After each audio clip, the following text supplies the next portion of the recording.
არქიმანდრიტი ლაზარე აბაშიძე ლაუდიკის ეკლესიის ანგელოს ეპიგრაფი და ანგელოსა ლაუდიკისა ეკლესიისასა მიიწვირე ვითარმედ გიცნი საქმენი შენი რამე თუ არცა გრილი ხარ არცა თბილი ჯერ იყო რაითამცა ანუ გრილი იყო ანუ თბილი არამედ ესრეთ ნელთბილი ხარ და არცა გრილი არცა თბილი მეგულების აღმოგდება ის შენი პირისაგან ჩემისა რამე თუ იტყვი დიდარ ვარ და გამდიდდი და რა ემეხმარების და რა უწყი რამე თუ შენ ხარ უბადრუგ და საწყალობელ და გლახაკ და მა და შიშველ მე რომელიცა მიყვარდენ ვამხილებ და ვასწავებ იშორებოდე უკვე და შეინანე ახა ესე რა ვდგა კარსა ზედა და რეგ გამოცხადება მესამე თავი მე-14 მუხლები ჩვენი ესოდენ პროგრესიული ბჭყალებში დამავე დროს აუბედითი მე-20 საუკუნის ბოლოს საშინელი ომების რევოლუციების მშენებლობის მსხურევის გარდაქმნების ბჭყალებში სარწმუნოების ათასნაირი დევნისა და შევიწროების ათეიზმისა და მატერიალიზმის პირქუში ზამთრის შემდეგ მოულოდნელად თითქოს ყინულის დნობის პერიოდი დადგა ადამიანთა სულებში ღმერთის რწმენამ გაიღვიძა მართლმადიდებელ ეკლესიას უკიდურესად დადგმულს ყოველი მხრიდან შევიწროებულს მცირე რიცხოვანსა და გამოფეტულს ამასოფლის მხრიდან ცოტაოდენი ზრუნვა კეთილგანწყობა და თანაგზობა მოეფინა აშკარაა მატერიალისტურმა იდეებმა კრახი განიცადეს და ადამიანებს რაიმე ამაღლებულის მისტიურის სასწაულებრივისადმი ინტერესის ტალღამ გადაუარა მრავალმა დაიწყო რაღაც ბჭყალებში სულიერი ნივთიერებებზე ამაღლებული ბჭყალებში ძალების ძებნა რომლებსაც ძალუც შთააგონონ სტიმული მისცენ მათი ცხოვრებას რაიმე აზრი მაინც მიანიჭონ თითქმის სრულიად გადაგვარებულ დაცარიელებულ გატლანქებულ არსებობას ასია თუ ისე მართლმადიდებლურ ტაძრებში ხალხი მოვიდა მრევლი გაიზარდა ეკლესია მონასტრები ნანგრევებიდან აღდგა და ახლად მოქცეული ქრისტიანობის მთელი არმიაც შეიქმნა მაგრამ მოყვება კი ამ გაზაფხულს მშვენიერი ზაფხული ვაი თუ ეს მარტოოდენ მაცтуრი დათბობაა წინ კი კიდევ უფრო სასტიკი ზამთარი გველის ბევრი რამ დადნა ბევრიც გაცოცხლდა თუმცა გაცოცხლდა არა მარტო კარგი და კეთილი ეკლესიას ახალი ხალხი მოაწყდა მათთან მოიტანეს კაცობრივი უძლურებები სნეულებები ცოდვები ამპარტავნება ეგოიზმი ურჩობა კვლავ წამოსწიეს თავი თითქოს უკვე მივიწყებულმა მწვალებლობებმა ცრუ მოძღვრებებმა ცრუ რწმენებმა ისინი ბნარე წყლებივით გარშემო მოადგნენ ეკლესიას უცებ აღმოჩნდა რომ ჩვენი მართლმადიდებლობა უკიდურესი საფრთხის წინაშე დადგა უფრო მეტად ვიდრე ოდეს მე რამდენიმე მტყუარ აზრს არ გაიგონებთ რა მწვალებლობებსა და ცრუ მოძღვრებებს არ იცნობთ დღეს ჩვენი ენაწყლიანი ძმების საუბრებში და რაც ყველაზე სავალალოა მრავალი სამღვდელო პირის განცხადებებში როცა ათეისტური ხელისუფლება სარწმუნოებას დევნიდა მაშინ ბევრ ადამიანს თუმცა კი ეშინოდა ეკლესიაში შესვლისა და საერთოდ არც იცნობდა ქრისტიანულ მოძღვრებას მაგრამ შორიდან მაინც პატივს სცემდა ეკლესიას აინტერესებდა მისი შინაგანი ცხოვრება ახლა ისინი მიუახლოვდნენ მართლმადიდებლობას უკეთ გაეცნენ მის მოძღვრებას კანონებს ცხოვრების წესს და იგი ყველას როდი მოეწონა მათთვის მართლმადიდებლობა მეტისმეტად განდგომილია სოფლისაგან მეტისმეტად მკვეთრად უპირისპირდება ცხოვრების თანამედროვე სტილს ძალიან ბევრის უარყოფას მოითხოვს და ბევრის გადაყვარებას ახლად მოქცეულნი ხშირად უამრავ რამეს პოულობენ ისეც რაც მათთვის სრულიად უცხოა და რადგან არ სურთ საკუთარ თავთან ბრძოლა ისევ ქრისტიანობას ადანაშაულებენ სამწუხაროდ უკიდურესად ცოტანი არიან მასწავლებლები სულიერი მწყემსები ადამიანთა გულებამდე მართლმადიდებლობის მთელი სილამაზის, მთელი მისი სურნელის მიტანა რომ შეეძლოთ. ეშმაკს კი არ ძინავს. მას დიახაც ხელს აძლევს ეს ამღრეული წყალი, გზასაც დენილი, დაბნეული სულები, რაღაც ცოტათი ოღონდ, სულ ცოტათი ამაღლებულს ბრჭყალებში და ამავე დროს მიწასთან მიახლოებულს რომ ეძიებენ. და რა კი ამ ნაყიერ ნიագდას წააწყდა, დაიწყო თავისი კაცის მსოფლიო ბრძანებლის მოსვლის მომზადება. ეშმაკს ახარებს ახალი, უნივერსალური, მოდერნისტული, გამიწიერებული რელიგიის თესვა, რომელიც ადამიანებსგან ბევრს არ მოითხოვს, საკმაოდ ბევრს კი მისცემს. ყველას შეკრებს, გააერთიანებს და თავის გალავანს იქით არავის დატოვებს. ეს ის რელიგია, რომელიც იქმნებოდა, გაიხსნა ბრჭყალები. ხურიათა თანა ვითარცა ხურიაობა, უჯრლოთა თანა ვითარცა უჯრლოება, ქრისტიანთა თანა ვითარცა ქრისტიანობა. 1 კორინთელთა მე-9 თავის 21 მუხლი. ჩვენს დროს უცნაური განსაკუთრებული განურჩევლობა ახასიათებს რელიგიური ცნებების, მოძღვრებების, კანონების მიმართ. იგი ყველაფერს ერთნაირად თქავს. დღეს მრავალი, ვინც რელიგიის სამყაროში ხვდება, უკვე თავისი სულიერი ბრჭყალებში ძიებების დასაწყისშივე მიზნად ჭეშმარიტი ღმერთის ძიებას კი არ ისახავს, არამედ პილატე პონტიელის მსგავსად ცინიკურად არიდებს თავს სერიოზულ კითხვას. რა არის ჭეშმარიტება? ლამისაა იკითხონ, მოიცა ერთი რომელი ჭეშმარიტებაო და თანახმანი არიან ნებისმიერი ცოტა თუ ბევრად ხელსაყრელ თეორიაზე, ყოველგვარ ბრჭყალებში სულიერ სუროგადზე, ოღონდაც ის ამართლებდეს და მრავალფეროვანს ხდიდეს მათ ყოფით კომფორტს, რაღაც ამაღლებულს, იდუმალის ელფერს აძლევდეს მას, ცოტათი მაინც ჩtildeავდეს მოახლოებული სიკვდილის მწუხარე სილუეტს. დღეს რელიგიური ძიება უფრო ხშირად ზეცათა სასუფეველის კი არა, სადღაც ცისქვეშეთში მდებარე სამეფოს ძიებას ნიშნავს. სქელი, ვარდისფერი, ნისლივით რომ დაედებოდა, ისევ იმავე ჩვენთვის ესოდენ საყვარელ მიწას და ისევ იმავე მიწიერ სიამეებს მოგვანიჭებდა, ოღონდ მწუხარებებისა და დაბრკოლებების გარეშე, ძალების, დაუძაბავად და რაც მთავარია, უხვად. საოცარია თანამედროვე ადამიანის ასეთი უპრინციპო განურჩევლობა სარწმუნოებრივ საკითხებში და სწორედ ეს განურჩევლობა განსაკუთრებით ხელსაყრელი და აუცილებელი მისთვის, ვინც გზას უმზადებს ცრუ ქრისტეს, ცრუ მესიას. ის, ვისაც ნამდვილად აქვს ძალა და ხელმწიფება, უბრალოდ ანგრევს ერთს და აშენებს მეორეს, ხოლო ვისაც ამგვარი ხელმწიფება არ გააჩნია, ის ტყუილით, ლიქნით, ცნებების აღრევით აღწევს მიზანს. ასე მოქმედებდა სატანა ედემში, როდესაც ჩვენი წინაპრები აცდუნა. ასე მოქმედებდა იუდეველთა საშუალებით, როდესაც ღმერთკაცის მოკვლას ამზადებდა. ასევე იმოქმედებს, როდესაც ანტიქრისტეს მოუმზადებს საყდარს, მაგრამ რელიგიისადმი ესოდენ ზერელე, განურჩეველი დამოკიდებულება და ამავე დროს ესოდენ გზნებარე გატაცება ვერ აღმოცენდებოდა ყოველივე ამას, რომ უხეში, ტლანქი, მატერიის თაყვანისცემის თითქოს მთელი საუკუნე არ უძღოდეს წინ.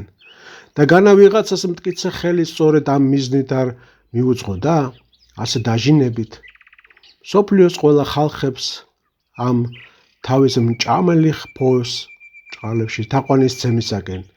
განან ის არ აიძულებდა მათ გულუფყვილოდ, სულითა და გულით მისცემოდნენ მარტოოდენ მატერიალურ სიკეთეთა ბრჭყალებში ძიებას. თუმცა უკვე მე-19 საუკუნეში სარწმუნოებრივ საკითხებში საოცარი ქაოსი სუფევდა, მათ შორის ვინც თავის თავს ქრისტიანთა და მართლმადიდებელს უწოდებდა. ძალიან ცოტა იყო ისეთი ნამდვილად მართლმადიდებლად, რომ გრძნობდა თავს და ასევე აზროვნებდა.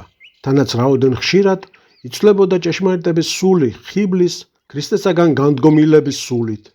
გავრცელდა 1000 გვარი ცრუ რელიგიური მოძღვრებები, მომრავლდა საშიში სპირიტისტული გატაცებები ეკლესიის შენობაში ყოველი მხრიდან ცდილობდა შეღწევა სხვადასხვა მწვალებლობა, ცრუ მოძღვრება, მცდარი აზრი. მე-20 საუკუნის დასაწყისში აღინიშნა ახალ ბრჭყალებში სულიერ ფასეულობათა არნახული აღმავლობით, რაც ფსევდორელიგიურ ფილოსოფიურ შემოქმედებით ძიებებში გამოიხატა, მაგრამ უეცრად ვიღაცის მკაცრი ხელი რკინის ფარდას უშვებს.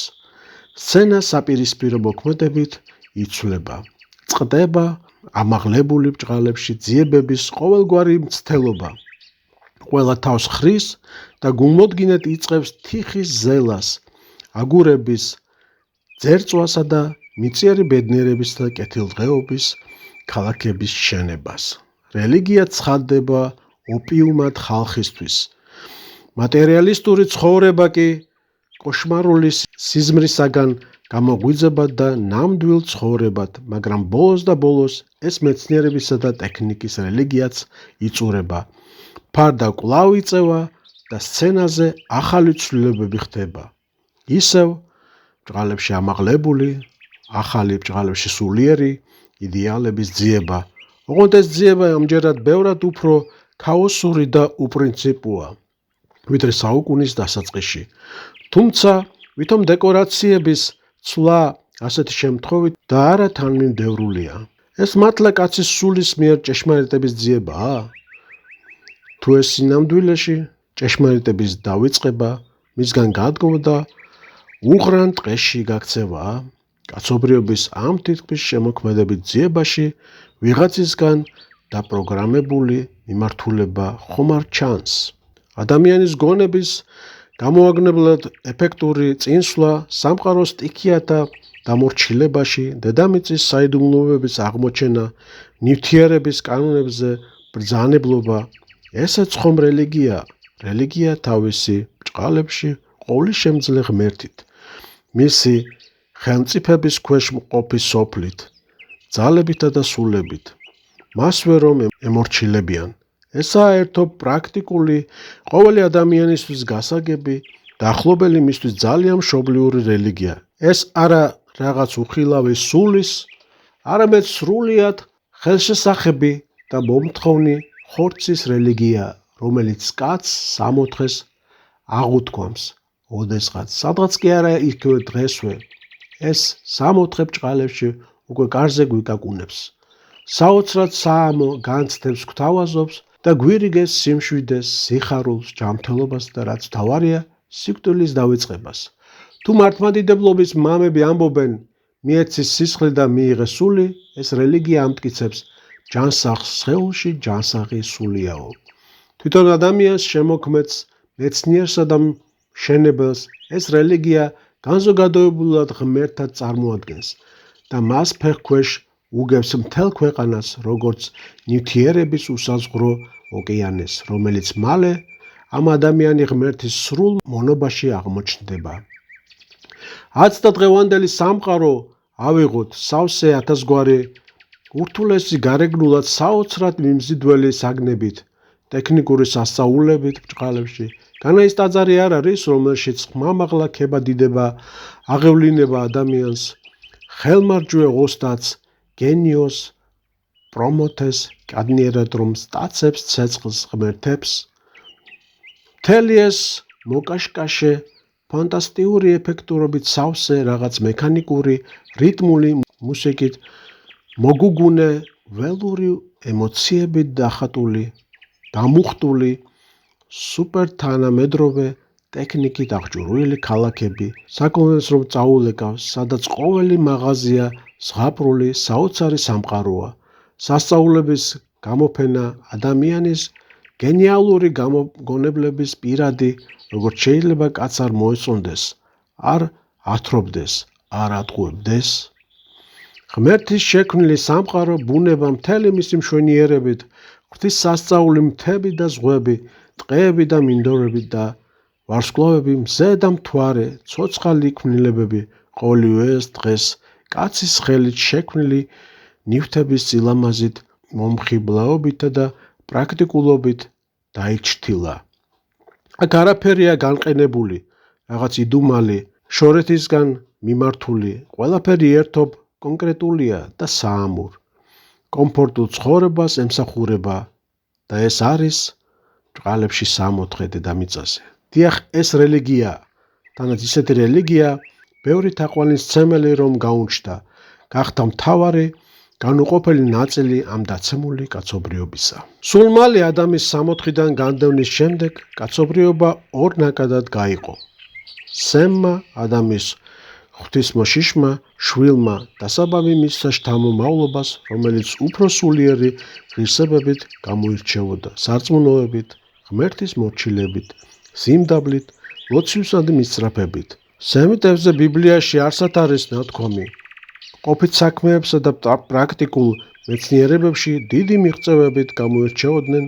პირიქით, ჩვენ ხედავთ, რომ ძმის მკვლელი კაენის შთამომავლობა, კაენის, რომელსაც თავისი ბოროტმოქმედების გამო ღმერთის საშინელი წყევლა დაატყდა თავს, გაიხსნა ბრჭყალები რამე თუ შვრებოდა ქვეყანასა და არა შესძინა ძალითვისი მოცემად შენდა, იწროებით და წოლით იყო ქვეყანასა ზედა დაბადების მეოთხე თავი, მე-12 მუხლი. ამ ქვეყნიური ყოფის მოწყობაში დიდ წარმატებებს აღწევს უკვე კაენის შვილი ენოქი, აშენებს ქალაქს ბრჭყალებში, ანუ როგორც ჩანს, გამაგრებულ დაბას ან ციხეს, მისი შთამომავალი იობალი იგონებს მუსიკალურ ინსტრუმენტებს და ხდება გამოჩენილი საფსალმუნის ებნისა დაბადების მე-20 თავი. თობალ იყო კვერით ხურო, ჭედელი რვალისა და რკინისა დაბადების მე-22 მუხლი. წარღვნის შემდეგ ძველ აღთქმაში უკვე ნოეს უშჯულო შვილის ქამის შთამომავალი გამოირჩეოდნენ, როგორც ყოფით საქმეებში განსაკუთრებით წარმატებულნი. მაგალითად, ნებროდზე ნათქვამია, რომ იგი იყო გმირი მონადირე და პირველივე მეფე ქვეყანისა, დაბადების მე-1 თავი, მე-9 მუხლი. ნიშანდობლივია, რომ სანამ ებრაელი ერი ღმერთის რჩეულობის ბეჭედს ატარებდა და ამას ჭეშმარიტი რწმენით ადასტურებდა, სანამ ღმერთისათვის მიცემულ აღთქმას იცავდა, მანამ მიწიერ მეცნიერებებში, მიწიერ სიბრძესა და ხელოვნებაში დიდი წარმატებით არ გამოირჩეოდა. მაგრამ როდესაც უარყო ჭეშმარიტება, ქრისტე ღმერთი დაკარგა თავისი რელიგიური მოწოდება, მაშინ ამასოფლის სიბრძნეში განსაკუთრებულ წარმატებებს და სრულყოფილებას მიაღწია. გახდა ლიდერი მეცნიერებისა და ხელოვნებაში, ასევე ყოფით საქმეებში. აქედან ჩანს, რომ როცა ადამიანი ტოვებს ღმერთს და თვითონაც მიტოვებული ბრჭყალებში რჩება მისგან, მაშინ იგი სინანულის გლოვისა და სიმდაბლის განწყობასაც კარგავს. ეგოიზმისა და თამოთნეობის გზას ადგება და ნაცვლად იმისა, რომ წყალობას თხოვოს ყოველდღიურ ზეციურ მამას, მხოლოდ თავის თავს ეღწონობა საკუთარი ძალების, ამარა ცდილობს მიწაზე ედემის ბაღის მოწყობას. ამ მიმართულების ზოგიერთი ბელადი პირდაპირ აცხადებს, ჩვენ ბუნების წყალობას კი არ უნდა ველოდოთ, ძალით უნდა გამოვტოვოთ იგი. ამგვარად კაცობრიობის მთელი ისტორიის მანძილზე ადამიანის მოღვაწეობის ორ ურთიერთსაწინააღმდეგო ნაკადს ვხედავთ.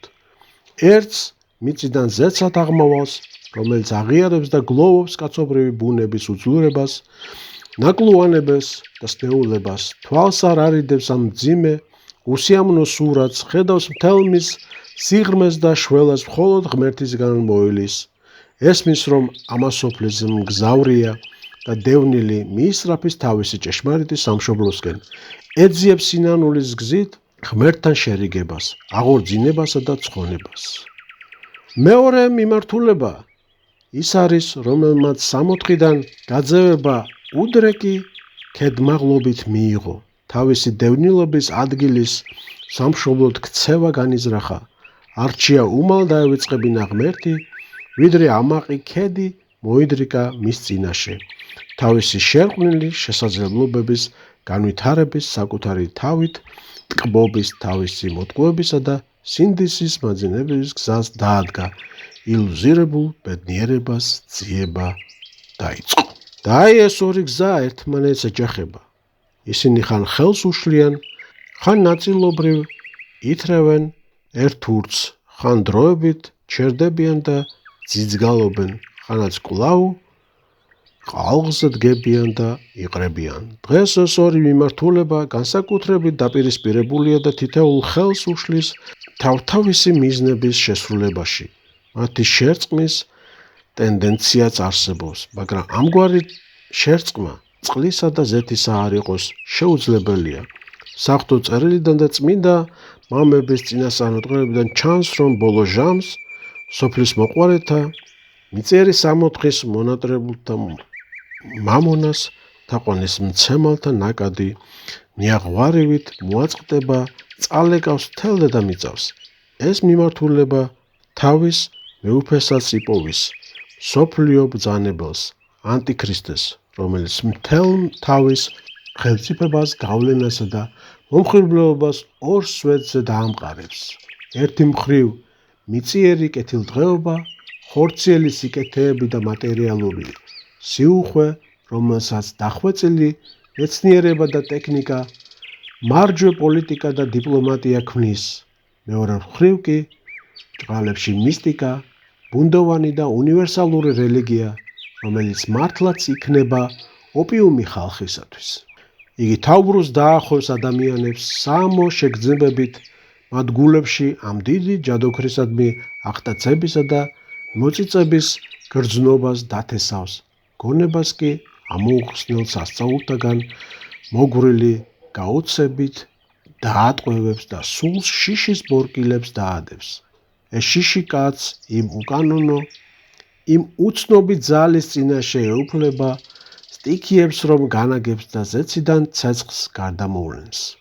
ამიტომ მცდარია აზრი თითქოს ერთი მხრივ მე-20 საუკუნის საერთო გატაცება, რელიგიური ძიებებით მისი ჭყალებში მოშურნე მისწრაფება რაღაც ჭყალებში სულიერის, არა ამ ქვეყნიურის მეცნიერებისკენ და მეორეს მხრივ თანამედროვე ადამიანის სკრუპულოზური ჩაღრმავება ნივთიერების ბუნებაში, მეცნიერებისა და ტექნიკის ყველა ჭყალებში სასწაული, მოკლედ ყველა ეს პროცესი შემთხვევითი და ურთიერთსაპირისპიროა. არასრულიად აშკარაა, რომ მათ კაცობრიობა ერთი მიზნისაკენ მიხავთ და კარგად ავსებენ ერთმანეთს. ეს მიზანია ახალი რელიგიის შექმნა, რომელიც თავის თავში გააერთიანებს ადამიანის მშვენიერი მოღვაწეობის ამ ორივე მზრუდე მიმართულებას, ცრუ რელიგიისა და ცრუ მეცნიერების მიღწევებს.